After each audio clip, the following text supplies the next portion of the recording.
Previously, on Mass Effect 3, we put aside the Reapers as the point of Mass Effect. Today I want to circle back around on that argument. Commander, I've verified the initial test results. Eve's cells are accepting the male Krogan tissue. Uh-huh. You never told me where you'd be getting that tissue from. The cure's ready? Not quite. Now we need a carrier, a method for inserting the cure into the genetic structure of other Krogan. You infected them with a disease easy enough. Is the cure that different? No, it isn't. Which may work to our advantage. There is a facility on Tuchanka. It might suit our purposes. The Shroud. My government built it during the Krogan uplift, after their nuclear war. For most people, the Tuchanka mission is the highlight of the game. It's the best part. It has the most intricate decisions, the coolest or most cathartic moments, the best development of plot points from the previous games. I think most people wish that the rest of the game could be more like Tuchanka. I disagree. I've got some very mixed feelings about Tuchanka. There's one or two choices that don't sit well with me. But before I go into all that, it may help to look at what most players will have experienced when playing through Tuchanka. The Solarian's smarter than I thought. For most people, the cast is Rex, Mordin and a healthy Eve. Rex has a grand new plan for the Krogan, a new paradigm. He's willing to cast off old grudges for the sake of joining the galactic community again. As atonement for old sins, Mordin is along to help.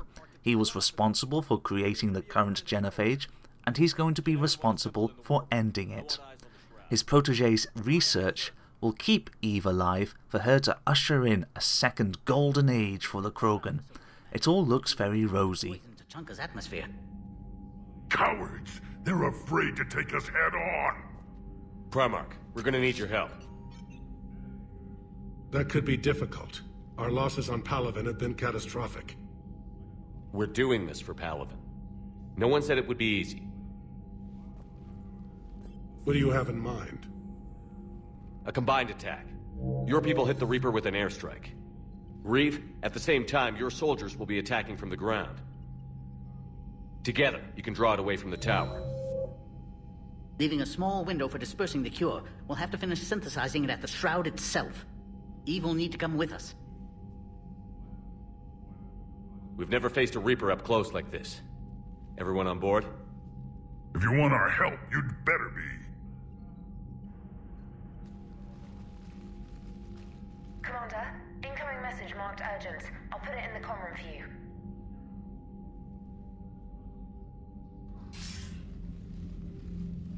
Dalatrus?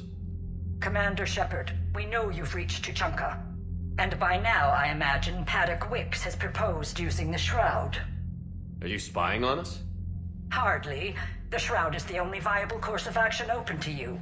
Shepard receives this offer from the Solarian Dalatrus to betray the Krogan, to betray his friend Rex. Shepard rejects it.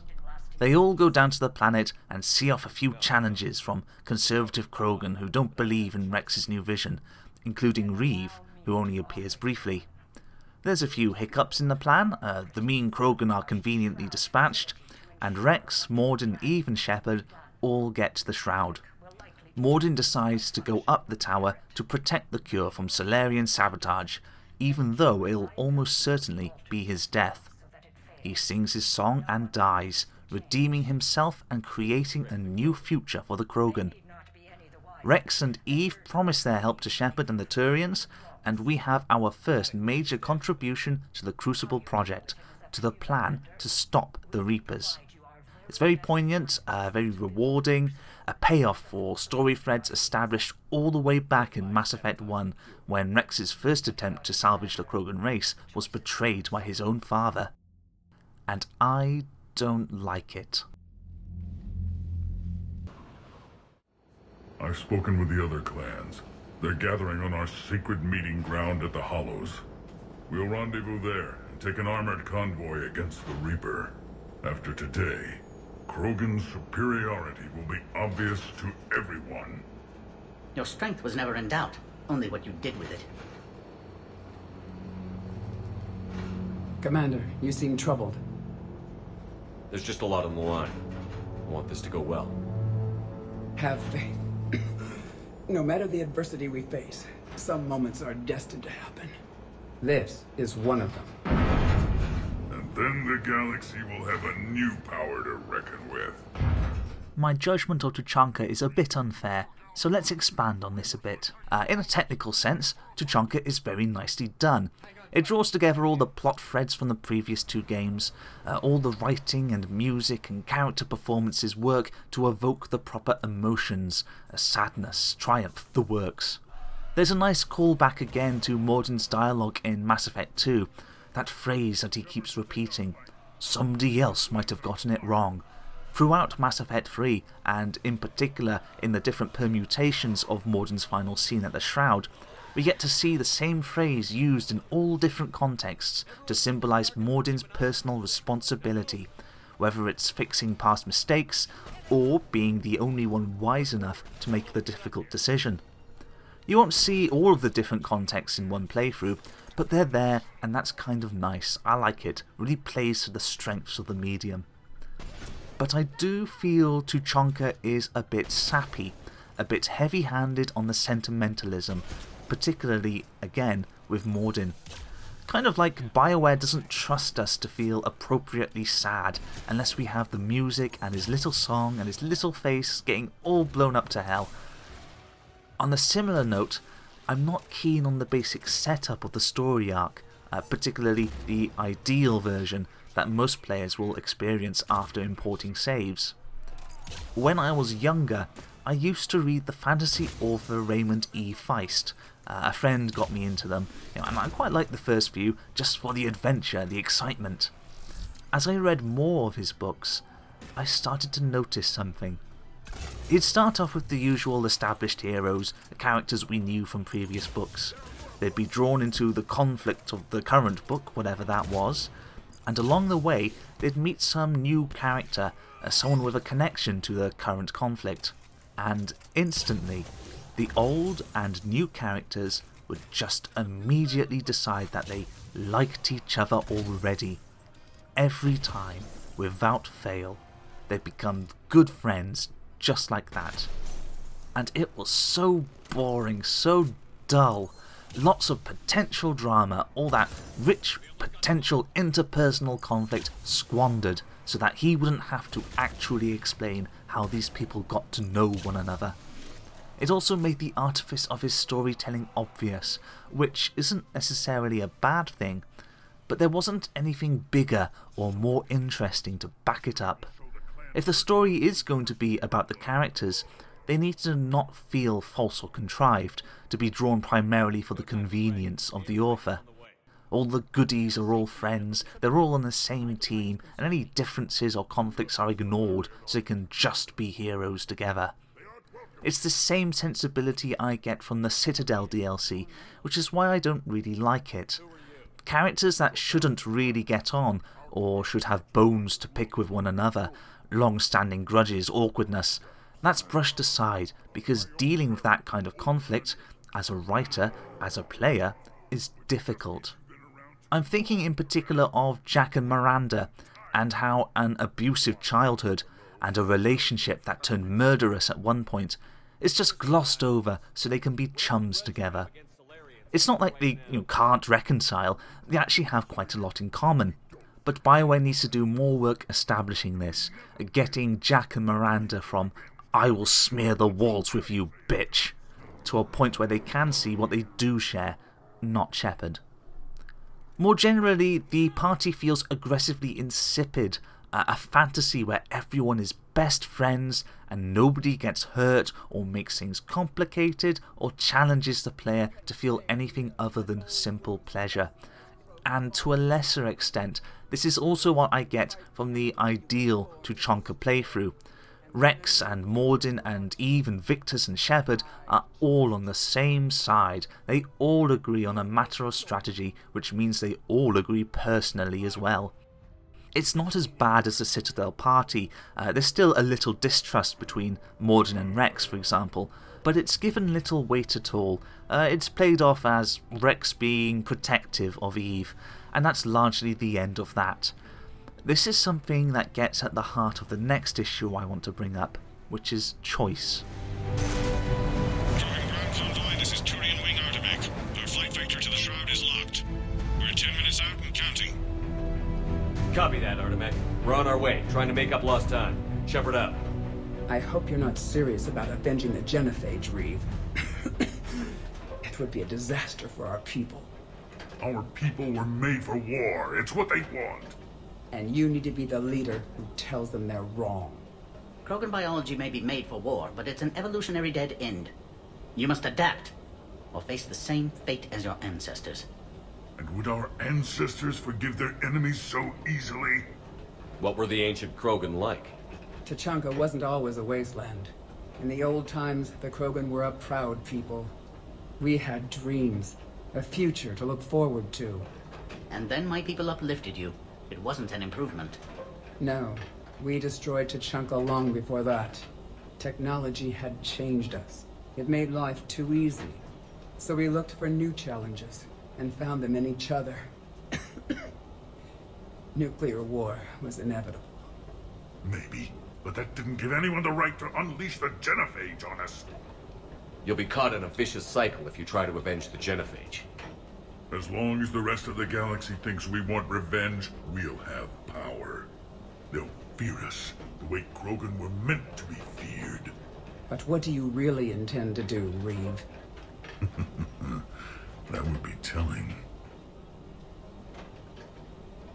There's that look in your eye again, Commander. What's troubling you? Just thinking about Earth. Your courage for my people will be remembered. You won't be alone in your fight. We're given this big choice by the Salarian Dalatras.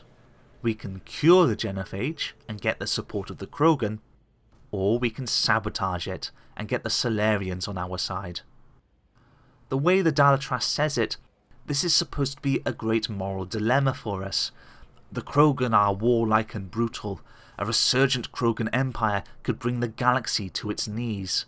Curing the genophage could just lead to a second Krogan rebellion. On the other hand, the genophage is tragic. It's a war crime, unconscionable. The whole race could implode under the cultural and physiological pressure. But the way BioWare presents it to us, the way it's presented to those players who have imported saves and have Rex and Mordin still around, is no dilemma at all. Rex is a good and sensible person with a strong plan for the Krogan. With him and Eve at the helm, there's little risk of another rebellion. Mordin is literally somebody who made this decision before, chose one way and regretted it, changed his mind. He actually says, "I made a mistake." This dilemma isn't a dilemma at all. The correct and moral choice is obviously to cure the genophage, and the wrong, selfish, cowardly choice is to sabotage it. All the characters agree on this, aside from the Dalatras, the token opponent. The consequence of BioWare writing everyone to be friends and agree with each other is that they fundamentally compromise and undercut their own writing choices. Their big dilemma that defines the Tuchanka mission just falls flat. So one of the reasons I chose to kill off Rex, one of the reasons why I think Mass Effect 3 is more interesting if Reeve is in charge of the Krogan, is that the dilemma suddenly becomes a dilemma again. Reeve has a semi-antagonistic relationship with Shepard and the Primarch. He doesn't agree with them because they're all friends and need to be on the same side. It's an alliance of convenience, and the characters constantly question what happens when it becomes inconvenient. Now there legitimately is a choice between curing the genophage and risking future conflict, or sabotaging it and letting the Krogan die out to safeguard the rest of the galaxy. What was rather dull and safe, an easy option for BioWare and the player alike, is now difficult and interesting. The player can now really say something meaningful when they decide between Reeve's cure and the Dalatras' status quo. We'll need a new plan for dealing with the Reaper. We'll have to find you first. Where are you? Underground. We see ruins of some kind. Commander, that's That's the city of the ancients. How do we get out? No maps exist. It's been abandoned for thousands of years. I'm sure you can figure it out, Shepard. Find a way through, and we'll meet you. Nothing in the galaxy will stop this cure. I find this section quite funny. There's an apocryphal comment purporting to be from Tuchanka writer Patrick Weeks floating around the internet out there. One of the points he makes is how well designed Tuchanka is as a mission. All of the artistic choices made, the art design, the character writing, the gameplay, all contribute to the message BioWare wanted to communicate with Tuchanka. One of the points he brings up is how the ancient Krogan ruins show how the Krogan used to have a wonderful civilization long ago, before the genophage, before the uplift, and how this shows that they could have such a wonderful civilization again in the future, depending on the player's final decision. Which is a little odd and slightly dangerous thought to me. The unspoken implication is that if the Krogan didn't have this wonderful history, these great and ancient ruins, then perhaps they wouldn't be worthy of a genophage cure. If a race is brutish and savage, if it doesn't fit in just right with the larger galactic community, then the larger galactic community is justified in sterilizing them. I don't mean on a realpolitik level, where needs must in order to survive. We already know the answer to that. The Reapers are a greater threat than any Krogan warlord could be. But I mean on the moral level the game is asking us to engage with here. Compare also the treatment the Vulture seem to receive as a perpetual underclass of disposable living punching bags. Keep an eye out. I know, we're seeing them too. But all that matters is getting to that shroud. Move it. But I want to talk about choice some more. Let's go back to Grunt. A couple of videos ago, I let Grunt die. I sent him off to fight Rachni, knowing that I hadn't completed his loyalty mission. Grunt died as a consequence of my actions, my choice. I really like Grunt as a character. Mass Effect 2 had a couple of really good ideas, and Grunt was one of them. Whereas Rex and Mass Effect 1 in general considered the genophage a curse, an imposition by Solarians and Turians, Grunt and his creator Okeer and Mass Effect 2 took a different perspective.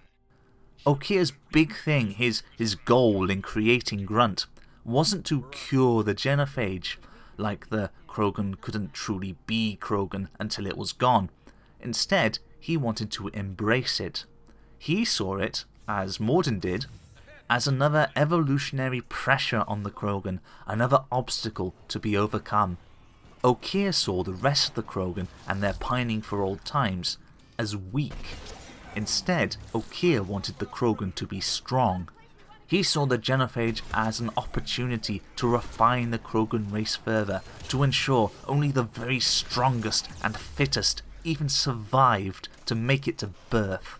On Grunt's recruitment mission, you can see how many Krogan clones he casually rejects and sends off to die because they aren't perfect enough. That's his plan for the rest of the Krogan race. Kill the weak, praise the strong. We can see a less extreme version of this in Grunt's loyalty mission, the Rite on Tuchanka. Grunt goes through adolescence and needs to complete a Krogan puberty rite. Part of the rite is a series of recorded announcements talking about what it means to be a Krogan. First, the Krogan conquered Tuchanka and mastered a natural world only we are fit to hold. Then the Krogan were lifted to the stars to destroy the fears of a galaxy, an enemy only we could chase to their lair. Now all Krogan bear the genophage, our reward, our curse. It is a fight where the only goal is survival. And I think this is a really interesting way to treat the genophage. Mass Effect 1 considers it as a curse, the big problem of the Krogan. Mass Effect 2 is more willing to consider it as a cultural event, a landmark, something that defines the Krogan, but doesn't just exist to be something to be overturned or solved. Something that is incorporated into the Krogan psyche on a deeper level than just being sad about it. And Grunt is all about that. He's the perfect Krogan, as defined by post-genophage Okeer and rite of passage shamans. In a sense, he's the genophage as per Mass Effect 2 in Krogan form. He's physiologically perfect, free from genetic weakness, but culturally isolated and ignorant, uncomprehending of the messages Okeer attempted to implant into him. Mass Effect 3 largely discards that in favour of the original treatment, and that's kind of sad, but I understand why, and it's not the point I want to make here. A lot of games and players and developers treat choice diegetically. A choice of A, B or C exists purely to create alternative situations, A, B or C. I'm currently simultaneously playing through Baldur's Gate 2, and roughly a third of the way through, the player gets to choose whether they wish to side with Aaron Linvale and the Shadow Thieves, or Bodhi and her upstart vampire guild. This choice determines the canon story. It decides who the player's allies are and how they get to Spellhold in Chapter 4. It's a very old school and, I think, limiting way to approach choice in games. The issue is that content creation is really hard, particularly for games that take a narrative-focused approach like Mass Effect. Outside of the combat arenas, choice isn't structural in Mass Effect, it's not inbuilt. Dialogue has to be written, animation scripted, consequences planned out. The higher the production values, the more choice has to go in to creating consequences. You may consider this an excuse for lazy developers, but this is the natural trade-off of making a AAA media product, a game in which the characters' eyes had their own animation team. If you really want choice on a fundamental level, you need a game design structure that incorporates it at a basic level, something more like Bethesda's older open world stuff, with the consequent lack of deeper texture to the narrative and characters. Even the holy grail of player narrative agency, Obsidian's Alpha Protocol, ended up cutting Darcy and Westridge as alternative handlers for the majority of the game. But more importantly, I think this approach misses out on some of the possibilities of the medium. The advantage of games in storytelling is that you can replay them and get different results each time. They are flexible, mutable. Every choice you make in a game is simultaneously true and false. Even stuff like failure states have to be true on some level, because otherwise your success would be guaranteed, and there'd be no sense of satisfaction or triumph for completing the game. And developers should be using these choices not to decide between two different true canon narratives, but to explore and exploit the different perspectives that these choices can bring. Choices can be purely expressive. The way that Lee responds to events in the Walking Dead adventure game series doesn't really change what happens, and any changes that do occur inevitably dovetail back together. But that doesn't make those choices unimportant. They're useful for the player to shape a particular narrative by deciding what kind of person Lee is, what his responses to things are, and the overall tone of the story. The choice between Carney and Doug ends the same way, but you'll get a different experience with each one, not dissimilar to Shepard and the Paragon or Renegade responses. They rarely change much outside of Shepard's personality, but that's enough, I reckon. More interestingly, choice can be used to convey more information, to hide certain perspectives, or to create a larger narrative that couldn't be conveyed from just one choice. A Mind Forever Voyaging is an old text adventure game in which you play Prism, an advanced supercomputer, simulating the effects of a popular new political reform program on a virtual, typical American town. The player explores the simulation as everyman avatar Perry Sim and records what he experiences. This is used to iterate a new simulation of the town 10 years down the line. In-game, the player records events and dialogue to score points, which eventually unlocks the next simulation and the opportunity to record new events. The player can reset each simulation within the context of the game, restarting the level but keeping the recordings of previously experienced events. They can now make different choices and experience different events, recording new things and making new opportunities to score points. Although the simulation starts off well, by the end things have gotten worse and eventually the country falls into chaos. One of the final chapters is the player as Perry, now an old man, exploring the post-apocalyptic ruins of the town in which he used to live. You have a bare handful of choices available, basically either going north, east, south or west, and no matter which direction you take, something horrible happens and you die, torn apart by wild dogs, murdered by muggers, eaten by cannibals, and the player is forced to reset the simulation. There's no escape or way to win through. Only by experiencing all of these choices and having to reset the simulation each time does the player accumulate enough points to move on to the next chapter.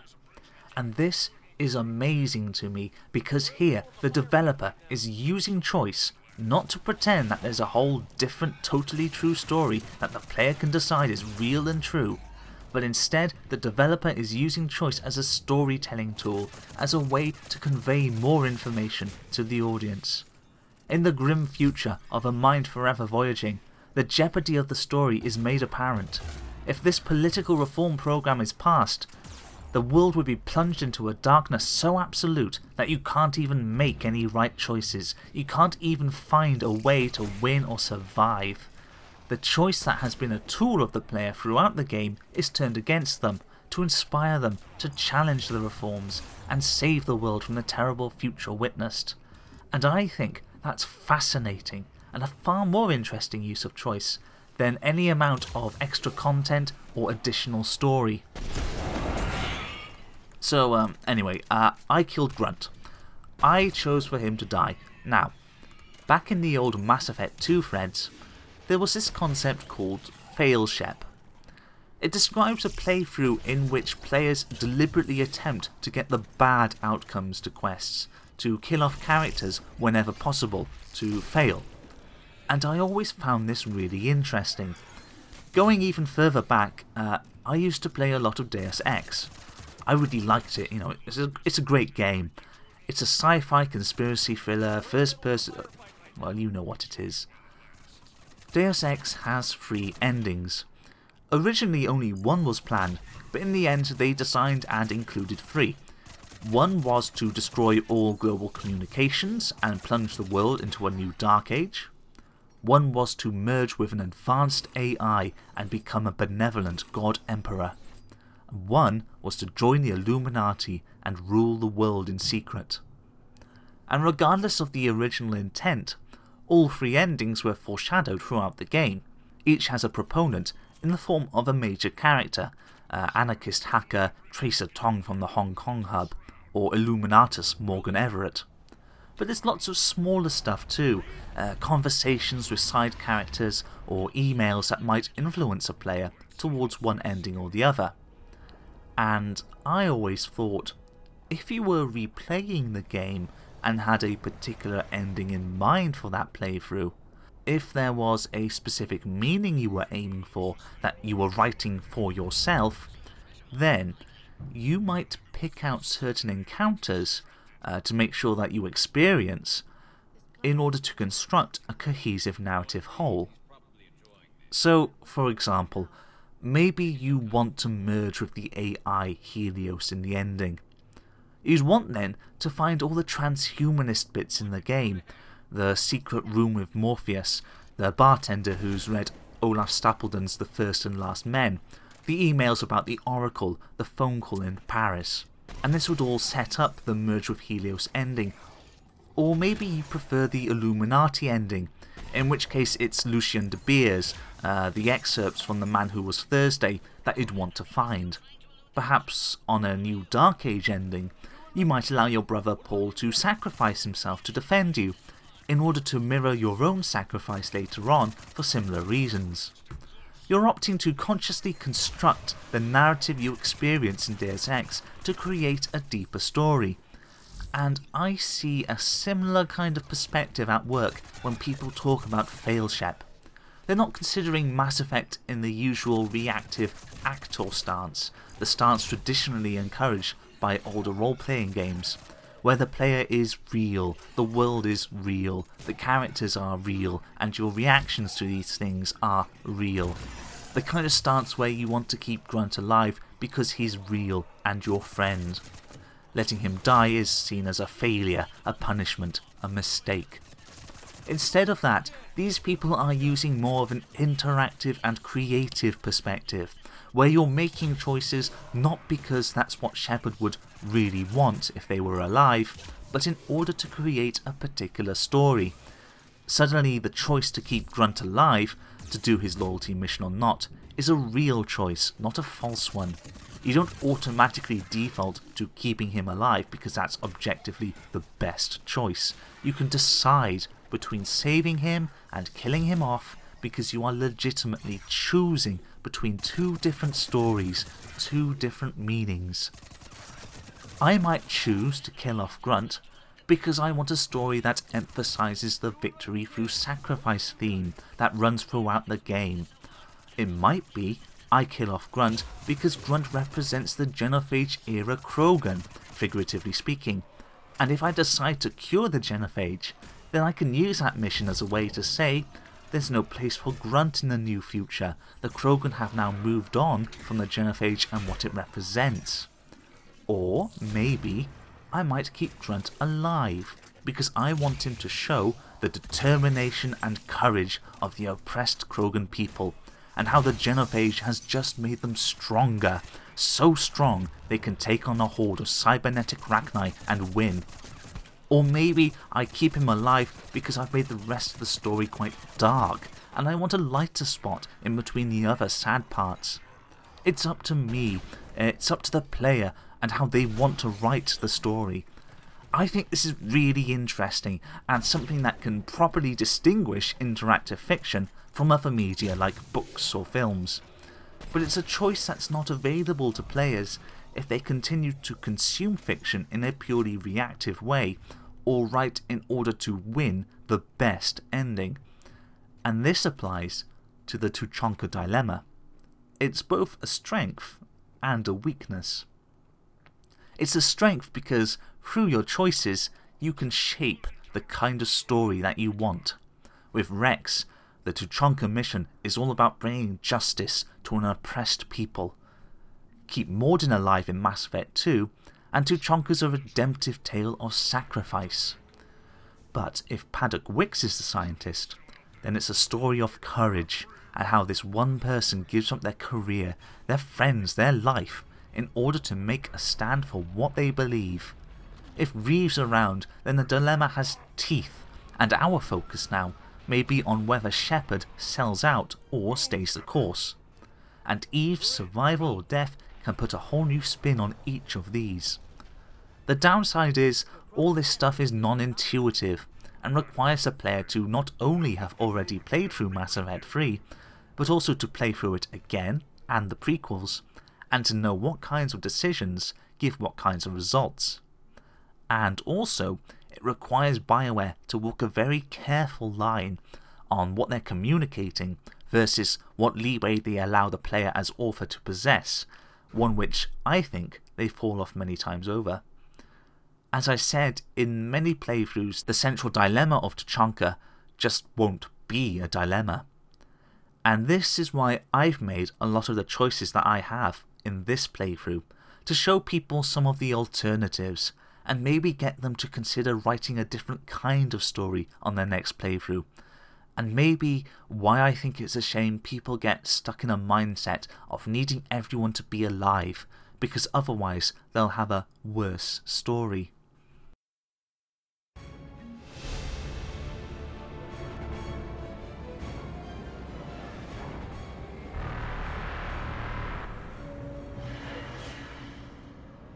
We don't have a plan for this.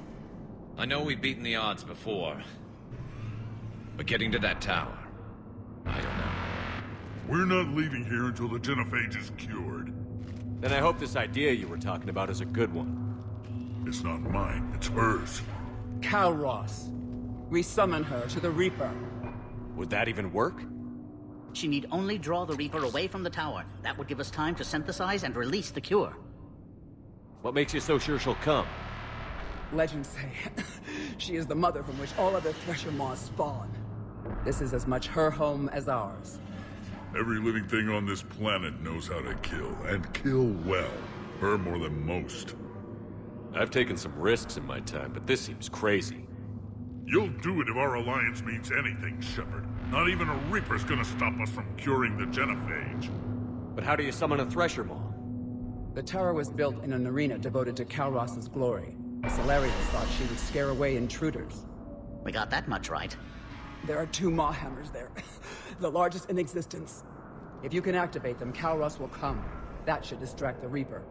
In the meantime, the laboratory is just over there. I can finish synthesizing the cure. We know why we're here and what's at stake. So let's make it happen. Shepard, try not to get killed up there. Fight like a Krogan and you'll be fine. I can handle them. Go!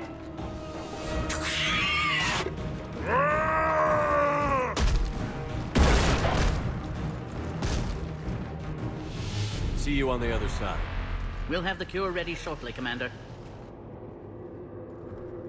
In the previous video I suggested that Mass Effect isn't really about the Reapers, and it's wrong to consider the trilogy as the story of the Reaper War. Instead, it's the story of the Genophage, the Quarians and Cerberus. I want to backtrack now a bit and explain why I think that, no, actually it's still about the Reapers.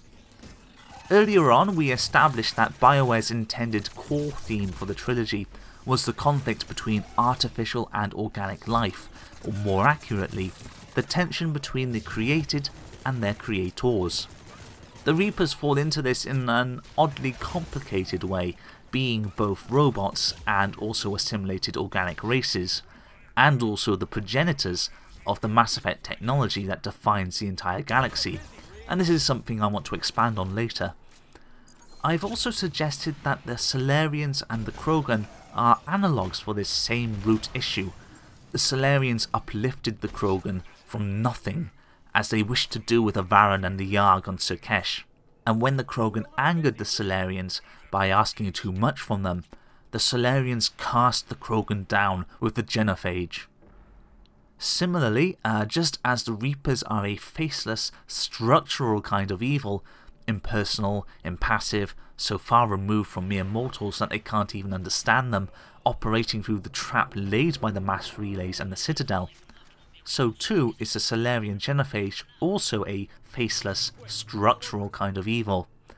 Our one face for the genophage, Mordin, or to a lesser extent Paddock Wicks, eventually crumbles in the light of the little pictures that make up the big picture. The individual pain of Krogan mothers and fathers is what overcomes the structural justification for evil that is galactic peace. It's an evil so great and all-encompassing that many don't even fully realise it. The Krogan drive for self-destruction that could be averted if everyone just followed Rex's breeding plan. Kind of like the Reaper's galactic trap that can't be seen, even when Shepard yells it at you while waving a Prothean beacon in your face.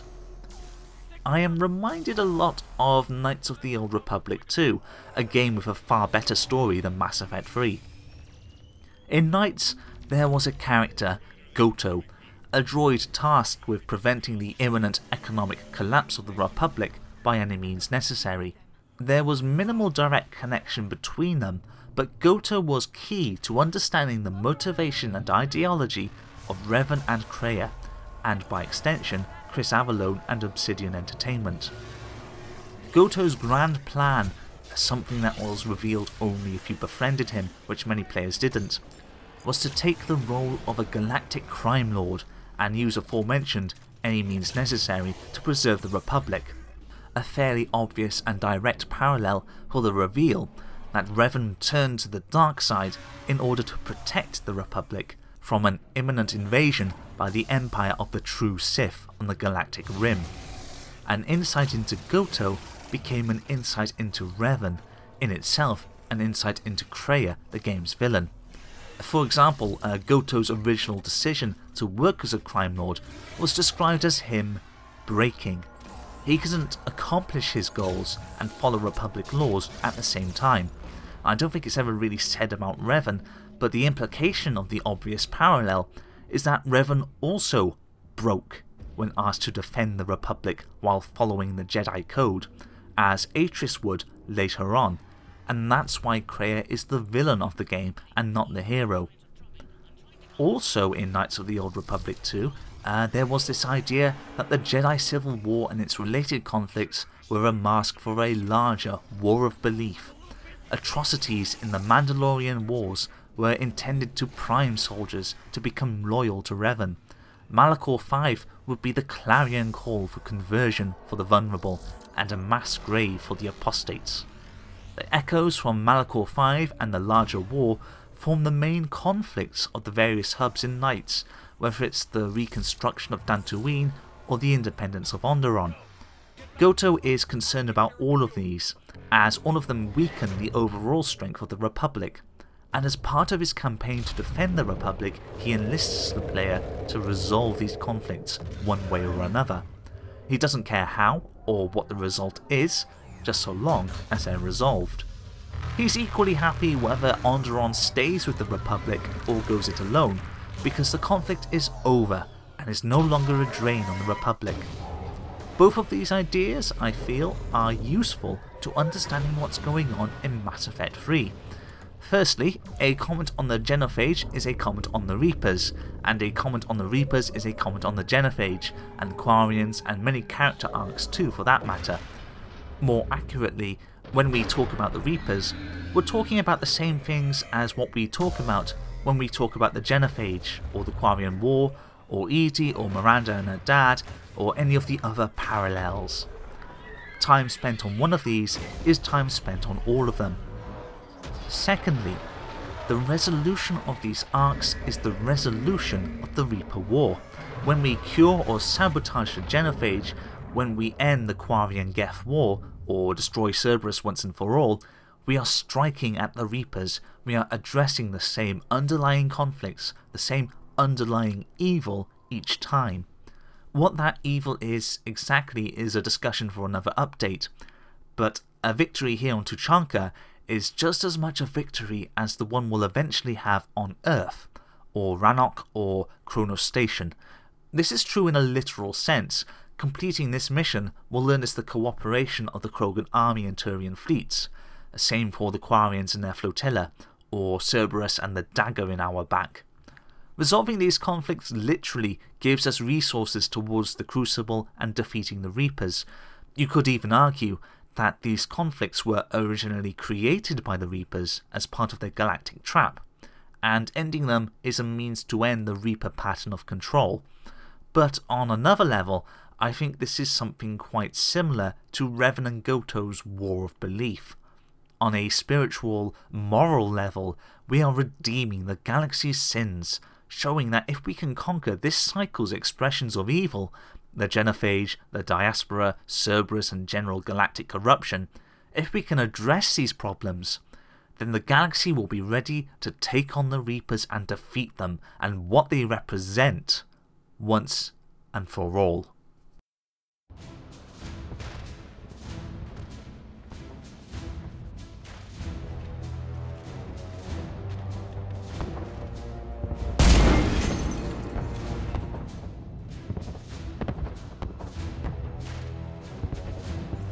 Wait, is the cure ready? Yes, it's loaded and set for dispersal. 2 minutes and counting. But I'm afraid Eve didn't make it. What happened? Complications from the procedure. There were gaps in Malin's technique I could never account for. She was brave to the end. Despite her pain, she insisted we continue with the cure. I'm sorry. It's not your fault. You did what you could. Without her influence, Reeve's ambitions could pose trouble in the future. Time's running out. We must get to the control room at the top of the tower. Why? Something is wrong. Readings indicate a temperature malfunction. It could affect the cure's viability. It's too dangerous, Wix. We need to get out of here. Then leave if you must, but I have to fix this. Temperature variance is getting worse. The cure will almost certainly fail if I don't go up there. I can't let you do that. Why abandon your goal after we've come so far? Unless there's something up there you don't want me to discover. The malfunction's no accident. You knew about this!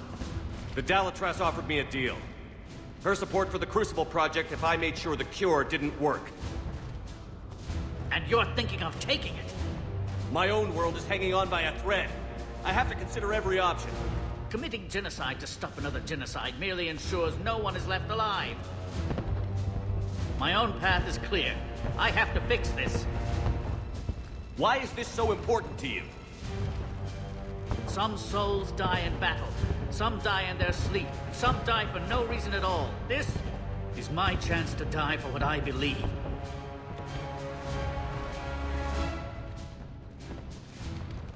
Go. Save the cure. Thank you, Commander. Somewhere, deep in the fabric of reality, our actions are recorded and remembered. Yours will be remembered for eternity.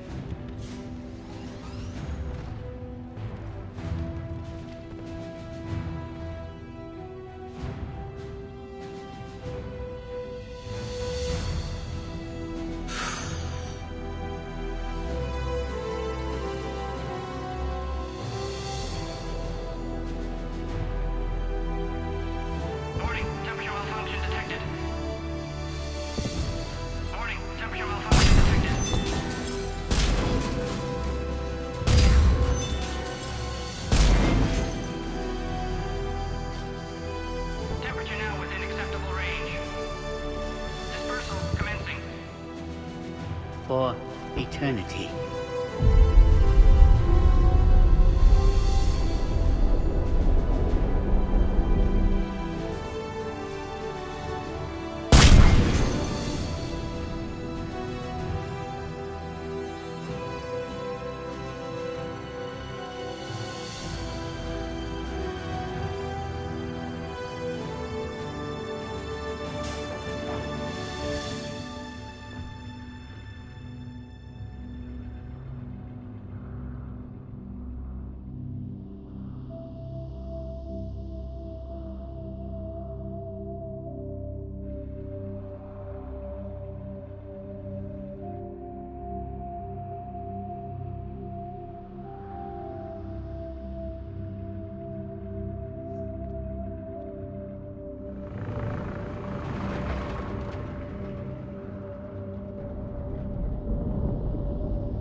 To the void, we commit her body.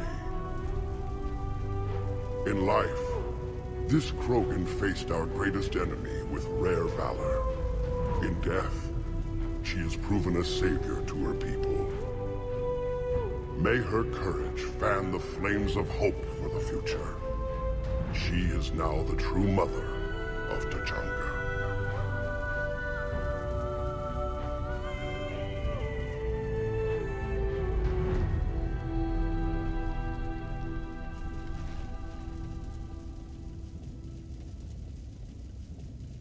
Wouldn't be a war without a funeral. She was one of the bravest souls I've ever met. Your people should be proud she was Krogan. She made us stronger. That's all any Krogan can hope to achieve. But it was a shame about Paddock Wicks. I think this was his way of atoning for all the centuries of misery on Tuchanka. It's a start. What he did will be remembered. Anonymously, of course. History can't show that a Solarian cured the genophage. Then who did? The only Krogan who is left standing. I may end up being more famous than you, Shepard. No matter. You lived up to your word, now I'll do the same. Tell the Turians we're more than happy to come show them how to win a war. The Krogan already killed one Reaper, didn't we?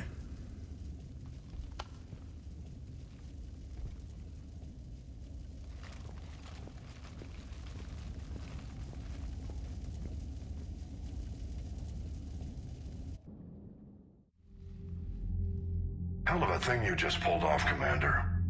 Curing the genophage? I never thought I'd see the day. Reeve has agreed to help the Turians, Admiral. We should get their full support. I take it that leaves the Solarians out of the equation. The cost of their support was too high, sir. Well, I'll defer to your judgment on that, Commander. Let's hope we don't need them. Hackett, out.